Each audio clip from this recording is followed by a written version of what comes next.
Thank you very much. I spend most of my days teaching 7th and 8th graders for the Milwaukee Rep, so I'm going to go in lieu of the microphone.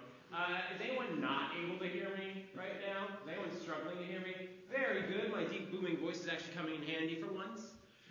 So this is basically going to be a presentation of what I call basic gender theory. It's called Gender 101 because we're going to talk about introductory terms and ideas to understand a lot of discussions happening about gender and gender identity in the world right now. We're going to start by talking about the idea of a gender binary. Most people in, I would say this country, and I would say probably most of Western civilization, are raised with the belief that gender is just a binary thing, or that this has been true in the past, that there are men and that there are women. Men and women exist, but gender is far more expansive than just option A and option B. Raise your hand if you have heard the term gender spectrum before. I'm not going to call on anyone. Just raise your hand if you've heard that term before. Okay. Keep your hand up if you would like to share what you think gender spectrum means. Okay, if no one does, I just like I said, I work with 7th and 8th graders. This is how I keep them engaged during the whole lecture. Okay. Is this thing on? Just press the button. Just press the button?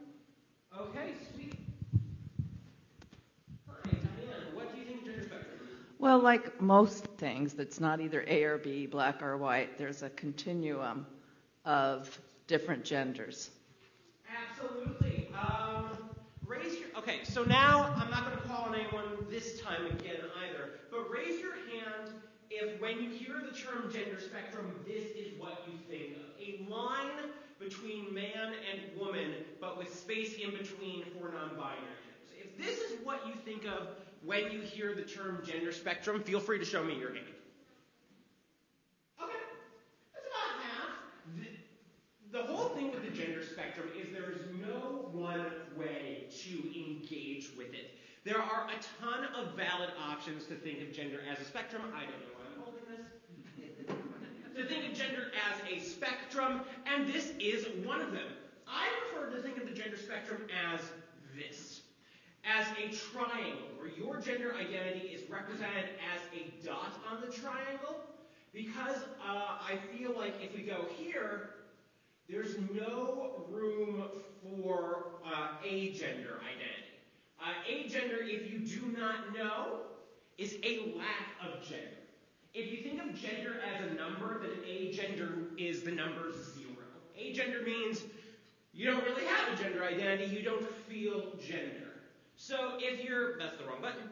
So if you're looking at this, for me it's hard to think that a gender goes between man and woman, because that means that man would be a negative and woman would be a positive, or vice versa, depending on where you put them.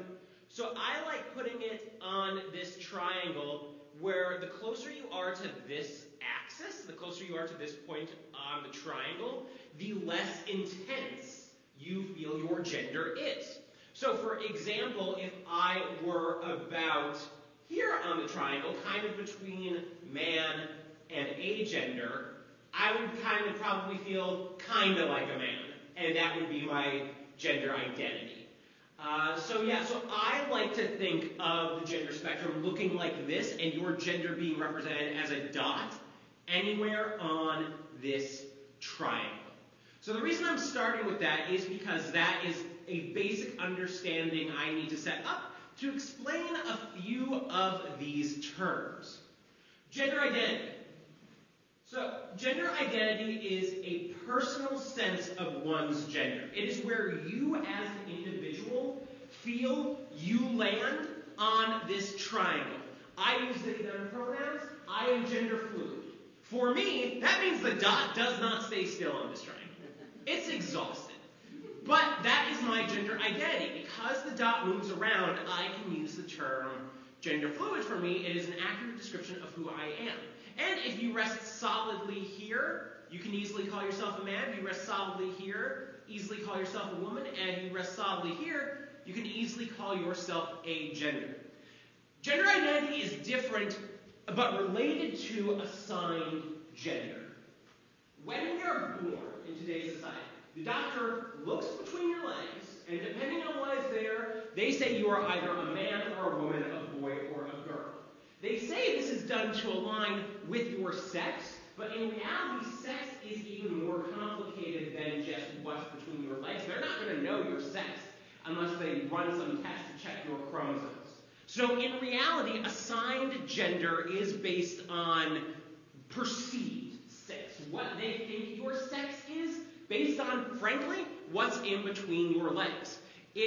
And depending on what's between your legs, you will be assigned at birth either man or woman. There are two terms I did not include here that I will mention now, which is assigned male at birth, or AMAB, and assigned female at birth. If you ever see these acronyms used in discussion of transgender or trans spaces, it's usually meant to address that person's sex. Because for me, for example, I'm AMAB. I'm gender fluid, so I'm not only a man, but because I'm not medically transitioning, I'm not on hormones at all, a lot of health concerns that affect cisgender men and other people assigned male at birth affect me. So I'm able to discuss those by saying I am assigned male at birth, I am AMAB. This allows for the existence of both assigned sex, existing sex, and your actual gender identity at the same time, because both are real things. But in today's society, they're often used interchangeably. When you look at the bathroom signs, you don't see male, female, you see man or woman. The former are words to describe your sex. The latter are words to discuss gender. So these things are related, but they are not the same. But assigned sex, assigned gender, is how we determine if someone is transgender. So, to be transgender, all you have to be is different than the gender you were assigned at birth. If you're born, the doctor looks between your legs and says you're a woman, and you feel like, no, my gender identity is actually a little more over here, that is enough to call yourself transgender. Because when you're born, the doctor puts you either here or here, society puts you either here or here, and if you disagree with that in any way, congrats, you can call yourself trans. I say can call yourself trans because the labels we're using are meant to be, I think I want to say this. They are meant to be used by the individual to communicate how they feel to society. These labels are not meant to be cages. It's like society's not telling you, no, you're trans. There are probably a lot of people who identify as like cisgender women who probably feel a little more over here or over here, but don't want to call themselves trans. And that's totally okay. They can if they want to, but these labels, these identities are meant to free you, make you feel more comfortable in yourself. They're not meant to cage you. They're not meant to box you in just because of some definition. So you're going to hear me use the word can call themselves this a lot. So anyone whose gender is different than what they were assigned at birth can call themselves transgender. You do not need to medically transition. You do not need to change how you present. You don't need to change your pronouns. I would say most people do, but you don't have to.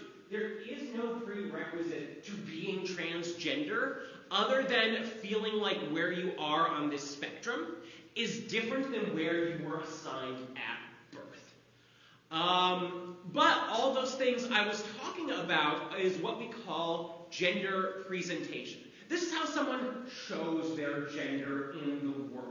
Because I am gender fluid, for example, my gender presentation changes on a day-to-day basis. I usually wake up in the morning and try to figure out how I want to exist in the world and present accordingly. This can be through clothing, this can be through makeup, this can be through hairstyling. It can also be through the way you move, your mannerisms, changing your voice. Anything you do that influences the way you present yourself to the world is tied to gender presentation.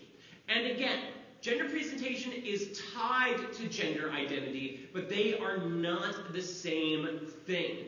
To go with a cisgender example, tomboy and girly girl are both examples of gender presentation, but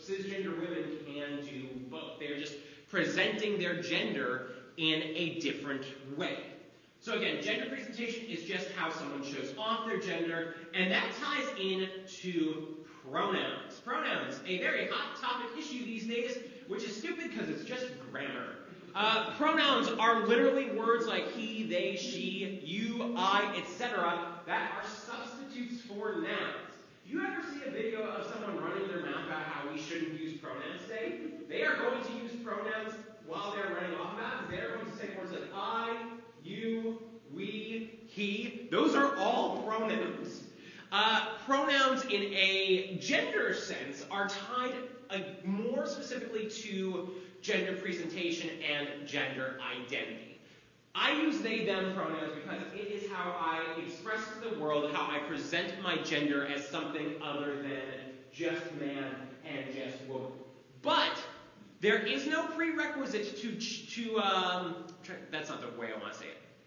There is no pronoun requirement related to your gender identity. I could be gender fluid and still just use he, him pronouns if those felt right for me. They don't, but it's an option. There are a lot of celebrities, for example, someone like Demi Lovato came out as non-binary a few years ago.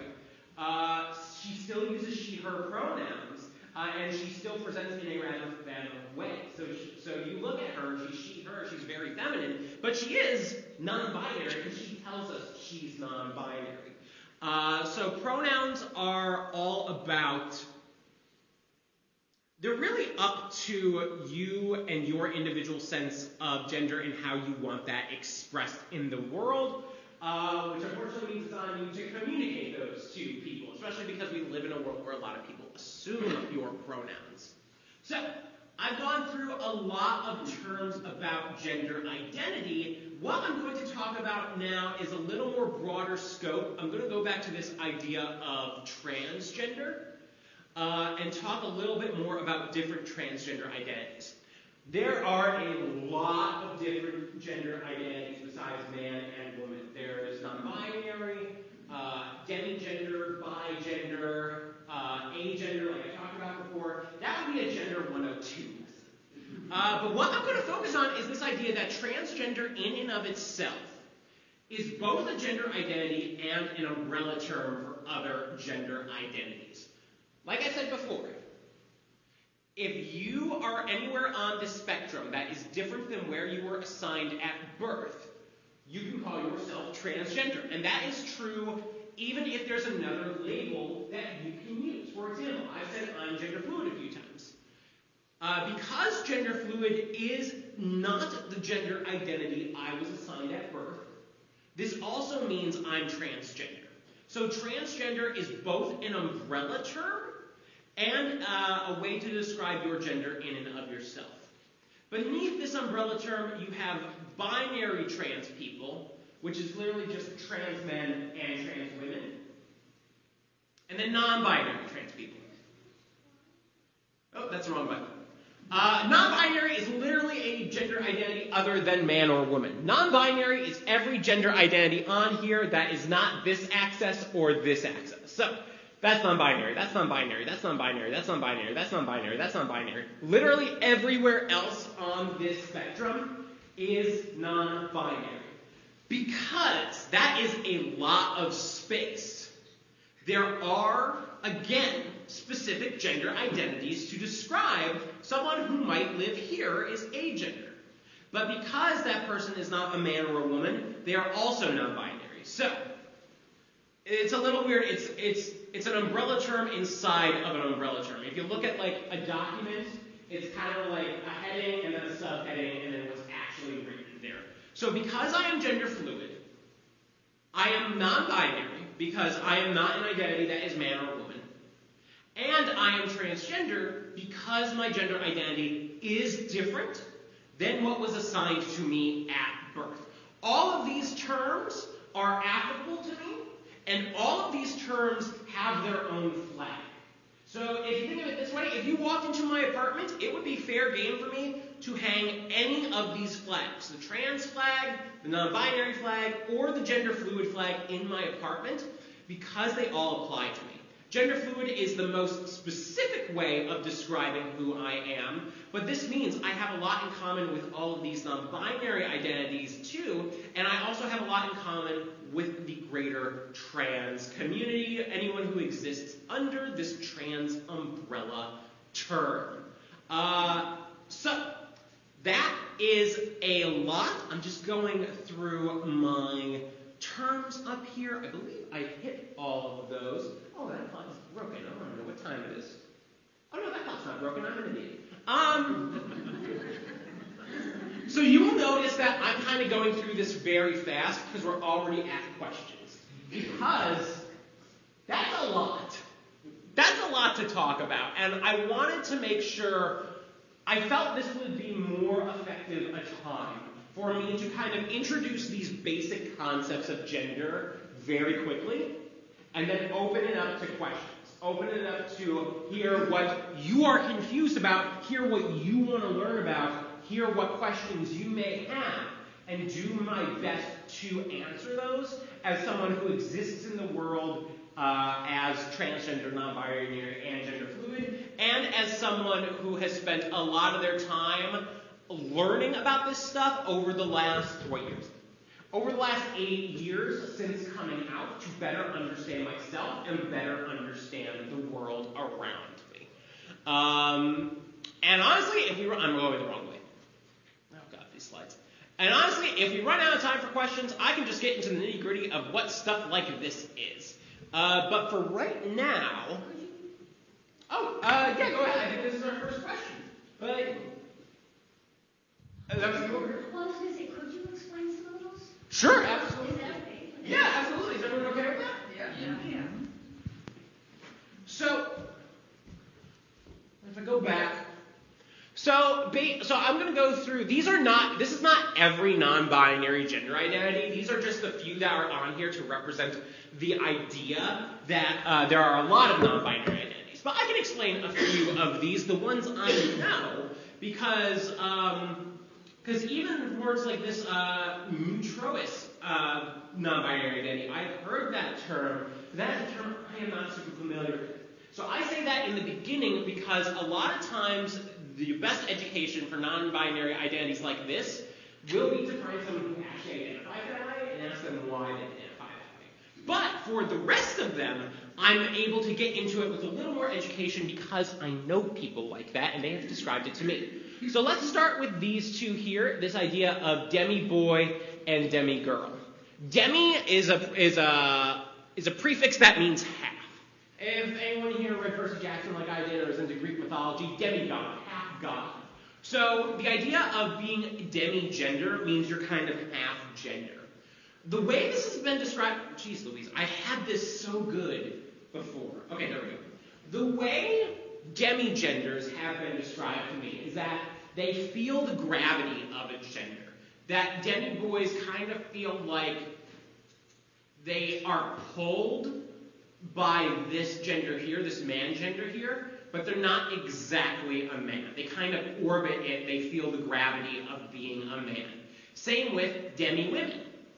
And demi-gender is, again, another umbrella term that can apply to anyone who kind of feels like they're half-gender with something, as well as its own term where it's like, oh, I feel like I orbit the concept of gender really, like I'm kind of a gender, I'm kind of not, so I'm demi-gender. So if anyone calls themselves demi-blank, that means they kind of feel halfway between that gender and something else. They feel a connection to that gender, but not as strong a connection as someone who might be like a cisgender man, a cisgender woman, a transgender woman. Gender fluid, I described before, it's anyone whose gender identity feels like it moves around. If your dot moves around on this spectrum, you can call yourselves gender fluid, 100%. Gender queer, this is kind of a more specific, gender queer from my understanding with the gender queer folks I've spoken to is more about vibes than how you specifically fall on the gender spectrum. Because anywhere a genderqueer person falls on the gender spectrum could also be described just as non-binary. But again, going back to the idea that these labels are meant to express people who call themselves genderqueer, for some reason or another that they can describe to you, feel that that term is able to describe their gender identity better than just non-binary. Agender, as I described before, is a lack of gender. If gender is a series of numbers, then agender is the number 0. And then bigender, I can't really represent this on the graph because I've only got one dot here, but bigender just means that there are 2 dots on this spectrum. Those dots could be set in the same place. They could move around. But as long as there are 2 dots on here, then you can call yourself bigender. And there are other polygender identities as well, determined based on how many dots are on here. Polygender being an umbrella term, there are a lot of umbrella terms when we talk about this subject. Polygender being another umbrella term to describe anyone with more than 1 dot on the gender spectrum. I went through that kind of quickly. Does anyone have any questions about any of this stuff I just said related to these gender identities? Yes. Oh, the microphone. I got a good voice too. Oh, sweet. It'll help for the recording. Chat. What? Can you do the microphone that way they can hear online? Oh, yes. Oh, right. Can they hear me online? Should I use the microphone? It would help us on video. Oh, okay. No, I remember seeing it was science that was backing this up. All right, and it was something about the chromosomes, how they can be strongly Y and strongly X, strongly XY, and they can lean in one direction or another. And there's points in between. It didn't mean that there was someone who had more chromosomes here or chromosomes there that identified them or that aligned them physically with gender. And so I felt like there was science behind a lot of this. It made sense to me that there was science behind a lot of this that held up what people experience through this. So as much as we define it or how you feel about it, it seems like I like the proof, you know. So that felt like that was true for me. I can totally understand that. The thing is, because of how transphobic the world is right now, the science going into this stuff is not expansive as it maybe should be. We still do not have a solid understanding of where gender comes from. We kind of know where sex comes from. It comes from chromosomes. But we don't know where gender or sexuality comes from. We don't know why your brain is like, I'm this way, I'm that way. And because of the world we live in, there's not the studies into that there maybe should be. This is interesting that there are some studies that show a relationship between the complexities of chromosomes and gender identity, but because of the lack of broader science in the world, the answer that I basically live with is that gender is a social construct. Gender is something we as a society made up in the same way we made up money and the same way we made up clothing even, It's something that human beings made up. It is very real. It very much influences the way we interact with the world, especially if you are under these umbrellas. But it's something we made up because you don't see animals in the wild dyeing their fur pink because of what's in between their legs. And also, the idea of, I'm going to go back. I'm going the wrong way. This idea of a gender binary is a very Western idea. If you look into other cultures, in India, they're the Hijra, which is a societal third gender. Even indigenous peoples of North America have two-spirit people, which is a culturally specific way to discuss about gender beyond the gender binary and even beyond this idea of a gender spectrum that is evolving today in Western society to describe the transphobia we are facing. But even if you go back to ancient Norse times, there's a word I cannot pronounce in Norwegian that describes basically gender fluid people, someone who's kind of in the middle, someone whose gender changes, someone who's not a man or a woman. The Norse god Loki in Norse mythology is depicted as someone whose gender is fluid. So this idea, so this kind of ties in again to the idea that gender, in the lack of deeper science deeper than what you're talking about, and the science you're talking about is important, but in lack of even deeper science, we have kind of come to this conclusion that gender is a society thing, something we made up in society, and because of that, depending on what society you live in, these ideas of gender are going to rapidly change. If we find there's alien life and we go to an alien world, do not expect something as simple as this on that world. They might not even have a concept of gender to begin with, or they might have an incredibly complex concept of gender. It's all because it comes from the society you live in. Does that make sense? Okay, I'm seeing mostly head nods, so I'm taking that as a good thing. Any other questions? Yes, over here. You bet. So you talk about, if you could go back to your chart with all the different, under the umbrella. Under the umbrella, yes. Yes, please. So you talk about all the things underneath transgender and then non-binary, and of course there's more terms.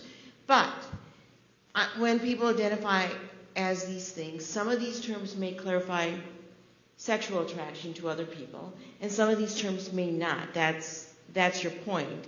They may have, those terms may not necessarily determine who they're attracted to by how they state that. Could you go a little bit more into attraction versus in the terminology sense? Absolutely. I'm still turning on the mic. Is that fine for the internet, or able to hear me? So I'm the loudest person on the planet. Okay. Gender and sexuality are not the same thing, but they are related, especially because the words we use to describe sexuality, homosexual, heterosexual, sorry, I said that like it was going to be a list, but the words homosexual and heterosexual describe who we're attracted to, not based on just their gender, but our gender as well. Homo means same. So if you are a man attracted to another man, or you're a woman attracted to another woman, you are homosexual. We have more social terms for that. We have lesbian, gay, stuff like that. But the same with heterosexual. If you are attracted to if you're a man attracted to a woman, we use the term heterosexual. So knowing how you identify, I'm trying to think of how I want to say this, because it is tricky. Because knowing how you identify determines how you describe your sexuality to someone. I am gender fluid, which means I'm a man, sometimes I'm a woman, and sometimes I'm non-binary. And I am attracted to women. That means neither homosexual nor heterosexual really apply to me. But I'm also not bisexual because I'm not attracted to more than one woman. I'm attracted to women. It feels weird saying that on a big stage in a church. But how do I then describe my sexuality to someone if these words we use to describe our sexuality, gay and straight, homosexual and heterosexual, are in part based on my gender identity and the gender identity I am attracted to? This is where it goes back, this is where it again goes back to the idea that these labels are meant to free us and not limit us. I usually just say, if someone asks what my sexuality is, I usually don't give a word. I usually just say I'm attracted to women. Because for me, I don't feel like the word lesbian properly applies to me because I'm only a woman about a third of the time. But there are gender fluid people who lesbian could apply to them. There are non-binary people who lesbian could apply to them. It's all about how they feel they relate to that word and if that word represents who they are. It is not important to match the definition of the word 100%. That's not the reason it exists. The reason it exists is to communicate things about yourself to the world around you. But it does get tricky because, like I said, and again, talking about this idea of the relationship between gender and sexuality, most of the words we have to describe our sexuality are as determined based on our gender identity as they are on the person we are attracted to. This really is only true if you are attracted to more than one gender. If you say you're bisexual, it does not matter what your gender is. You are telling the world you are attracted to more than one gender. If you you are pansexual, you are saying you are attracted to people regardless of gender. And there are as many terms and identities for sexuality as there are for gender identity. But it does become a problem if you are attracted to only one gender, and the words we have to describe that attraction are, again, based as much on your identity as they are the identity of the people you are attracted to. Does that answer your question? It does, but it's very tricky. It's incredibly tricky, yeah. You almost have to, unless someone clearly stating whatever, and then you almost have to ask them then, because gender is separate from sexuality. I think it said that you're identifying yourself as both male, female, some days neither, but clearly you're attracted to women, so therefore, you can't assume by how someone describes how they present or who they are themselves, who they're attracted to by that. Right. The easiest way to think about it is gender describes who you are. Sexuality and romance describes who you're attracted to and who you love. That is the simplest way to put it. So if you ever have a little bit of confusion about it, just think about that. I did see this hand over here, but I also saw a hand back here first. I think I'm going to go back here. There you go. Thank you. I'm John, and I was just, as you were talking and giving us a whole lot of categories, I was trying to put the categories into a bigger picture, and that was putting them into scientific categories. I was thinking of initially linguistic categories, but then I thought about psychological categories, and I thought, well, how does that relate to psychology? And I know that when we try to help a young person become healthy emotionally, you want them to be able to identify their emotions and be conscious of their emotions and that kind of thing. And so I thought, well, maybe these categories have a tremendous benefit psychologically if you can identify your emotions, and also help in having those emotions validated by other people through social psychology, right? So maybe I thought maybe you can address the psychology of these categories. Does that make sense? Absolutely. You're 100% right. The way I'm going to talk about this, you're using the term psychology. I'm also thinking of the word mental health. I came out to people before I had this word. I came out to people before I knew what gender fluid was. I came out to both my parents and a good friend of mine before I knew what the heck I was. So even after I came out, there was this feeling of where the heck do I fit?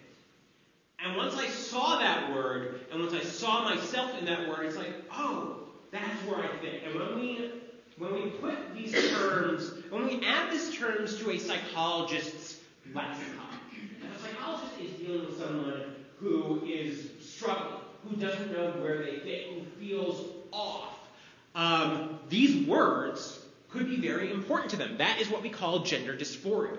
This idea that, I feel a certain way, but how I present, how I exist, how I interact with the world does not match with this gender identity.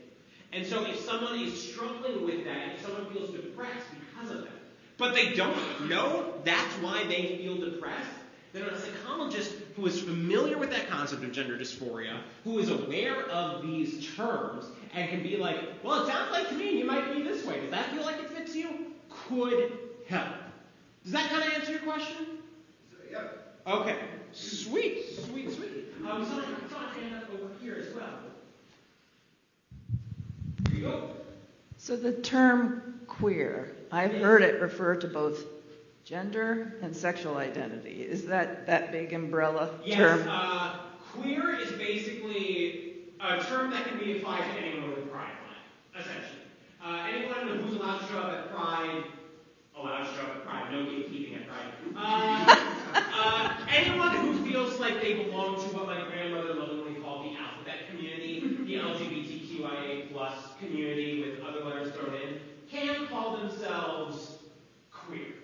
That is a word that applies to anyone. And basically, it's anyone who exists outside of being cisgender being you agree with the gender you are assigned at birth, and anyone who isn't straight. So if you are not both those things, you can call yourself queer. And the big rainbow pride flag, and I feel like every year it gets more progressive with a few more stripes added, which I love, can be applied to anyone who fits that, as well as anyone whose sex is not just a simple XX or XY chromosome, because if your chromosomes are not XX or XY, you are what we call intersex, which is related to but not the same as gender, because it is, again, going to this idea of your chromosomes and not your identity. But our society has failed intersex people in the same way, in a similar way it has failed non-straight and not cis people. So intersex people can also be included in that queer umbrella term. Does that answer your question? I think so. Did I just think of a million more questions by explaining it? Intersex in there, and that's another term. So. Well, intersex, to my understanding, there aren't as many umbrella terms with intersex. And this is where I'm a little outside of that because I am not intersex. So I am basically echoing what I have read and what I have had seen actual intersex people say. But intersex is, again, not the same as transgender because it is based on, that is actually based on biology. That is based on your chromosomal makeup and can often express itself through, getting a little frank here, your genitalia, maybe something not being exactly expected male or female, or your body's a little more androgynous, maybe your testosterone or estrogen levels are off. So that is more, that if we're talking about gender identity being a societal construct, then intersex people, that is very much more a biological thing in our society. But I feel like most of us are taught in a biology class, sex is determined as XX or XY, and we are not taught by our education system something deeper than that. So many people struggle with even that concept. And that is why, again, when I describe this idea of assigned gender, a gender assigned to you at birth by society determined by your perceived sex. Because for all I know, I might be intersex. I've never had my chromosomes checked, but based on my body, I am typically aligned with assigned male at birth, and there's nothing that has happened to me biologically to make me think I need to get that checked out, but it could be possible that my chromosomes are not simply like an XX or XY. So that's a whole nother layer to the queer community, is how intersex people fit into there. And again, because of biology, you can be intersex but still be trans or still be cisgender, because like if you're born, most times if a person is born intersex and they're junk, is a little different than like the kind of set norms of it. If it's not clearly male genitalia or female genitalia, I feel like usually the doctor will still try to fit them in a box of this is male, this is female, and talk to the parents about what the doctor refers to as corrective surgery. That is a whole other deep conversation that I am not experienced enough to talk about because, again, I am not part of the intersex community. But again, if you're intersex and the doctor still says, I don't care if you're intersex, you're male at birth, I'm assigning you male at birth, and you feel like, no, I'm a woman, or no, I'm agender, then you can be intersex and transgender at the same time. Interesting, I have a cousin, or maybe two of them from the same family, who were born with outward male genitalia and ovaries. And so they were assigned as male, and quickly parents talked into corrective surgery to get those damn female organs out of them. So, and they present very much as cis male, but I wonder, that would not have, and I don't think there was any chromosome test done in those days, 60-something years ago, but I just wonder what their chromosomes say and what would have happened if the ovaries were not removed. Based on that description, and I try not to label anyone for myself, but I would be surprised if they weren't intersex, if that is the case. Sounds like it. I see a hand up back here, but I'll also try a hand up here with Jennifer, so I think we're going to go with Jennifer, and then we're going to go back just going to comment that working in a NICU forever, an intersex baby or a baby with ambiguous genitalia used to be assigned, and surgery was done as a baby. Now they, I believe, in most medical centers, they counsel the parents to wait and see who the child wants to be. I like that. And again, this is why I kind of said when it comes to intersex stuff that it's sometimes outside of my field, because not only am I not intersex, but I don't work in the medical field. So that was not something I knew as well.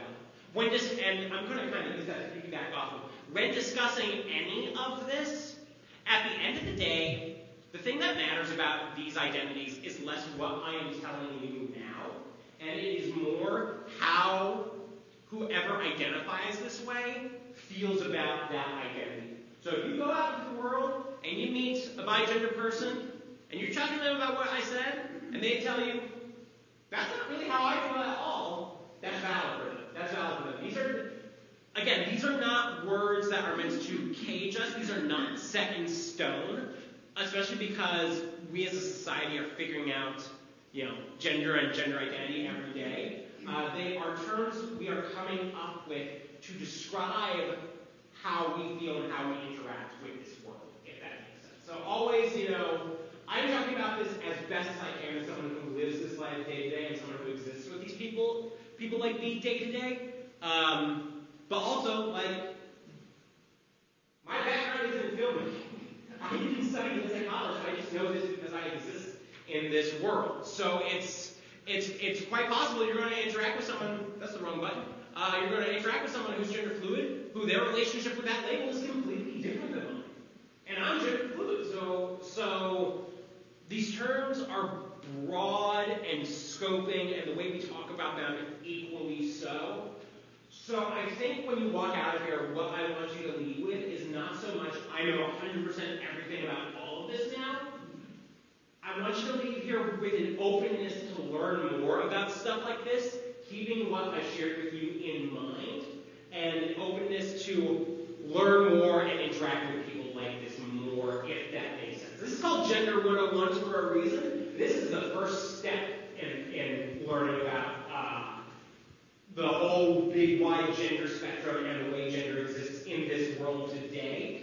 There are a lot of steps that go deeper into this that I would need 8-hour-long classes to barely touch on. So again, the idea is, I want us to leave here today with that curiosity and with that openness.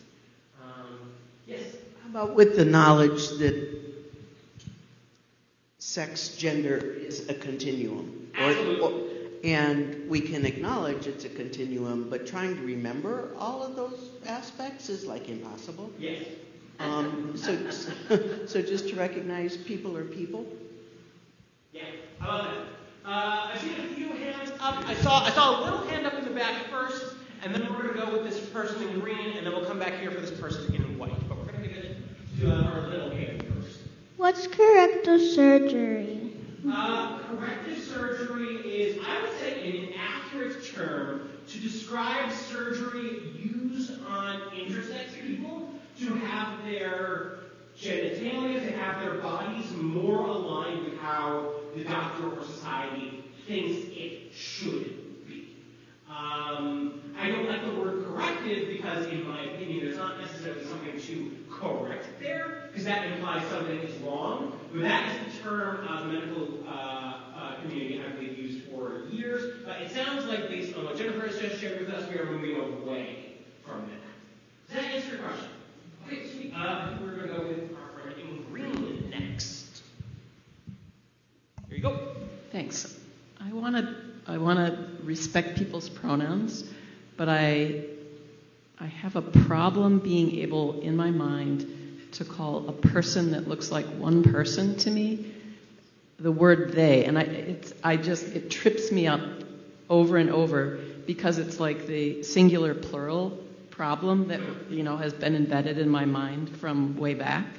So can you help me with a tip on how I can envision that better in my mind, that I don't resort to a singular pronoun? The tip I give is slow down in your mind. And the reason I say that is because we are usually speaking very quickly and sometimes speaking quicker than we can think. And I feel like that is what causes a lot of people to trip up on the they them pronouns.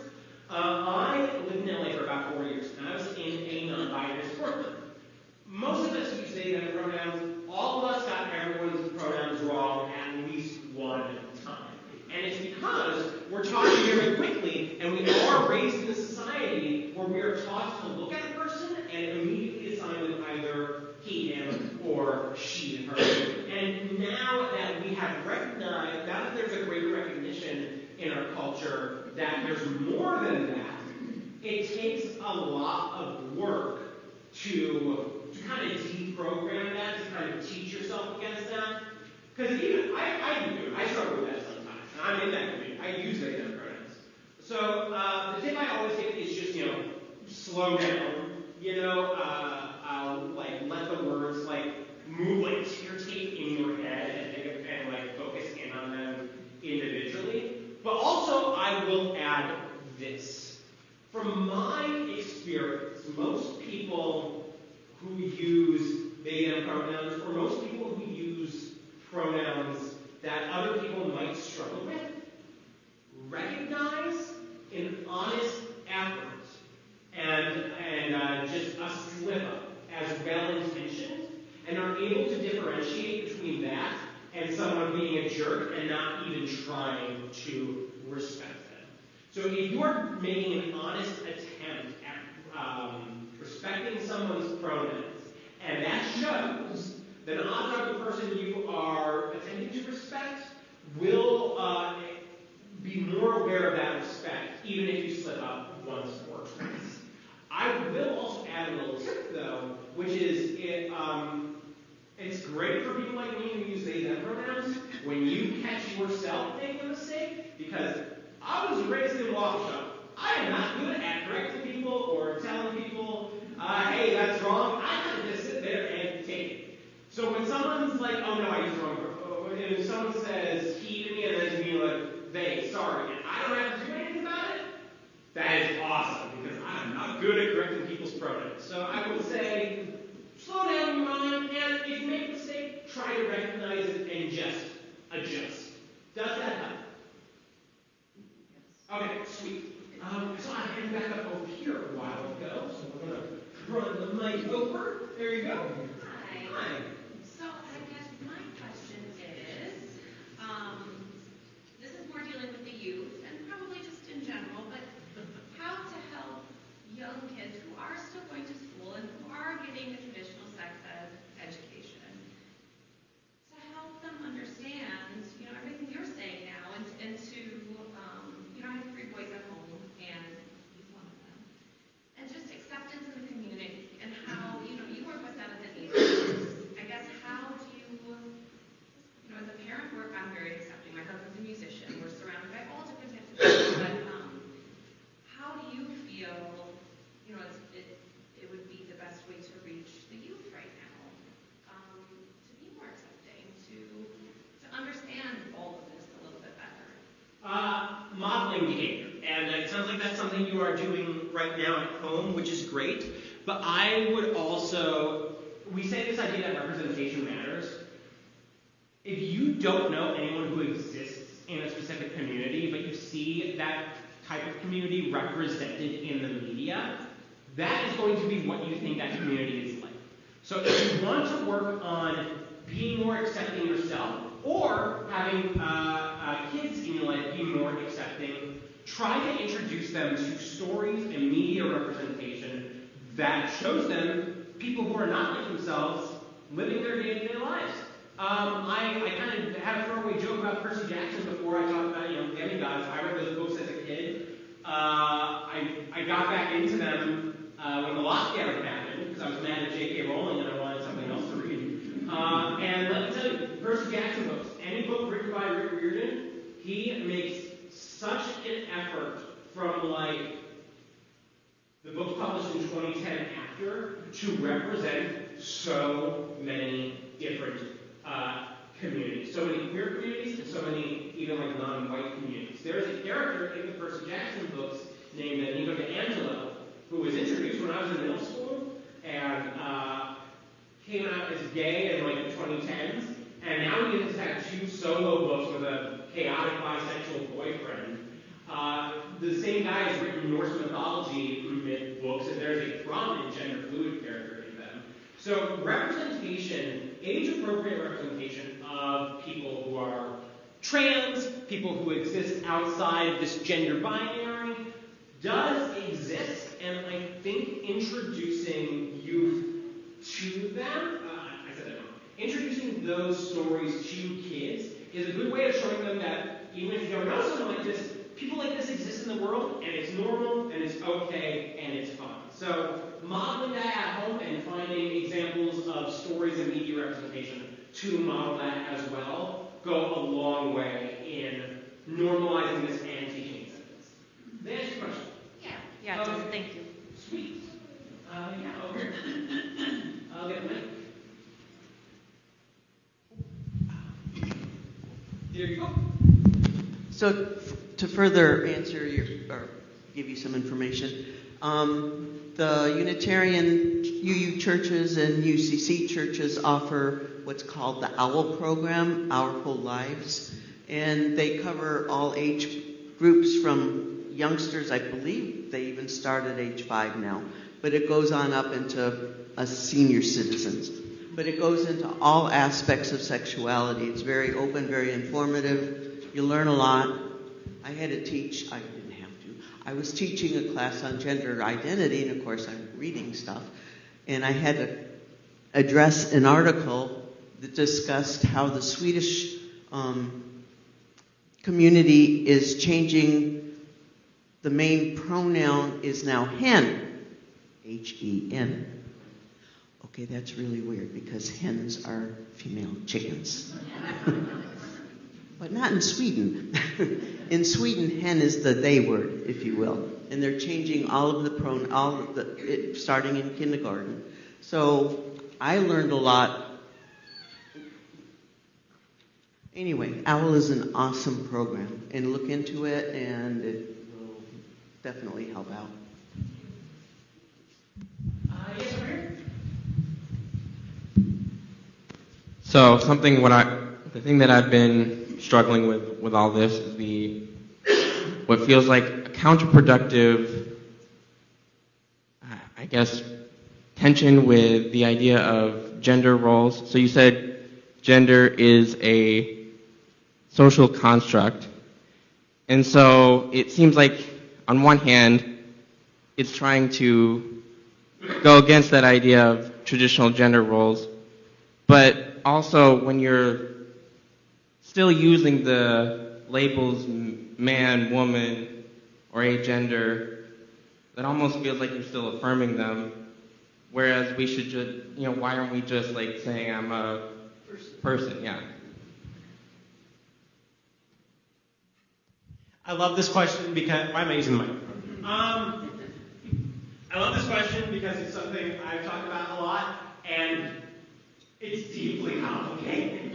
It is deeply complicated. Because you're right, at the end of the day, we're all just people, and that's how we should be treating each other. But we do live in a world, it's kind of like recognizing how the world is and recognizing how the world should be, Unfortunately, the world is very gendered, and we, people are kind of, the society we live in is trying to kind of thrust people into these gendered roles, even if you're not transgender. Cisgender men and cisgender women are also being forced by society to fulfill these certain roles that the society tells us we need to fit in.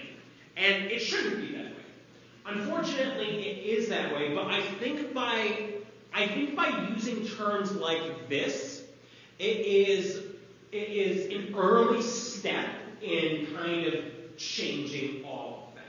Because we are using words that are very much, like you said, kind of based on the language around gender roles that already exist and gender identities that already exist.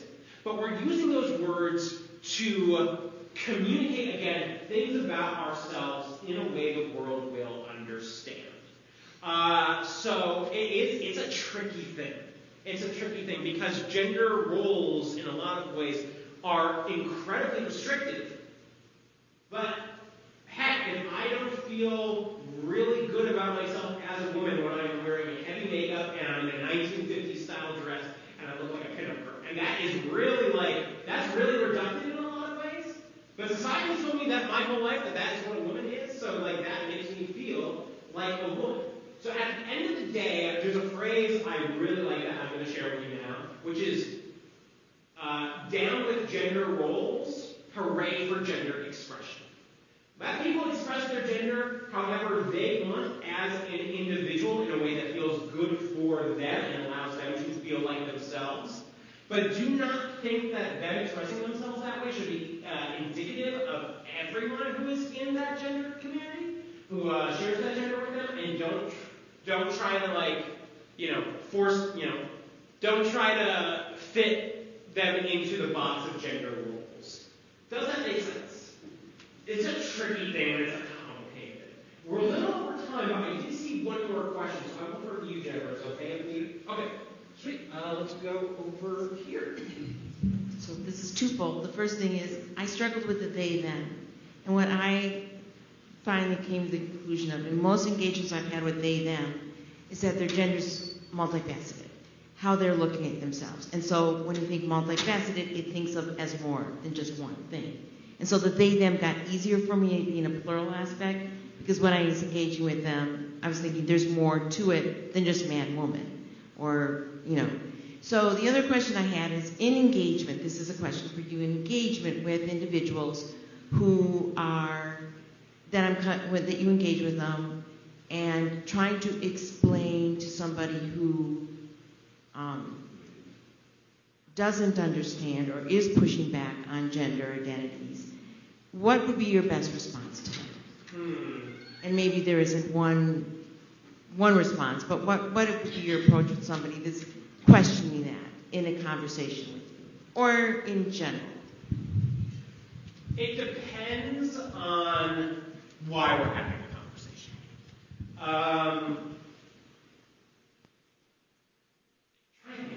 So that's a tricky question. Depends on why we're having a conversation. Because to have any conversation like this with somebody, if it's a good faith conversation, they need to come into it with good faith and openness. Sure, they could be ignorant. Sure, they could say the wrong thing or try to express something that might be hurtful. But if they're coming into it with good faith and a general openness and a general desire to understand, usually I am just patient with them, and I try to describe it as best as I can. And they might not get it right away, honestly. There are people in my life who, when I first started using they, them pronouns, struggled with it. And I did try to correct people early on, and it did not always go well. In fact, there are two examples of when it didn't go well that kind of express this idea of why is the person who is struggling against you having this conversation. One example of when it didn't go well was with a beloved family member who wanted to respect me. But when I corrected them, it was the first time I corrected anybody. And it was a very long text where I was trying to be very forgiving of it. I was because I was so scared about how I would respond to a correction. So I said, people's mouths move faster than their brains. I totally get it, but you did slip up here, yada, yada, yada. And they were offended because they thought I was belittling their intelligence. But they weren't offended by me correcting them, essentially. It was they wanted to get it right, but they were upset because their feelings were hurt in the way I corrected them. Not necessarily a response that I love, but a response I can work with because the desire to be respectful and the desire to learn more and do better was there. Versus a coworker I had once, who I was working at a school for a couple of months, and towards the end of my tenure at And I came out and I said my pronouns are they, them from day one. Most of my coworkers struggled, but were clearly making an attempt with it.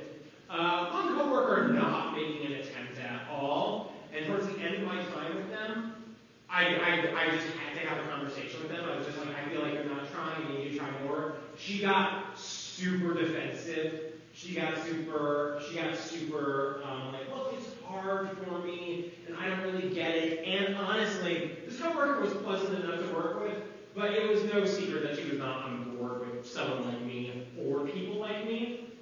So that's a case where even though it was kind of a similar reaction to the first example I gave, this coworker's reaction was based in not wanting to respect me, not wanting to try, not having that good faith. Whereas the first person, even though they went about it in not a perfect way, there was that desire there. So the reason you are having the conversation is incredibly important to how you handle it. If there is a desire to engage honestly, authentically, and someone genuinely wants to learn, if someone has good intentions with the conversation, even if they're acting like a bit like a tool, I would just recommend, patience, trying to explain it as best as you can, and accepting the shortcomings at the time, because sometimes it's a process, sometimes it's not one conversation. If they're not operating with it in good faith, try to just get the message across that how you feel about it doesn't matter. This is basic respect. You can think what you want about these people. You have to treat them with respect. Otherwise, we're going to have a problem. So, does that answer your question? It's a human response to situations, basically evaluating it. Yeah. Yeah? I'm going to give this back to you because I think we're well over time. There was one more. Oh, is there one? Do you want to do one more question? I'll leave it up to you. Who had the question? Yeah, sure. He'll twin it. No, see, that's a good example. That's a good example. They will join us for coffee downstairs. Y'all are invited. All of y'all. So thank you extremely. Thank you. For this very simple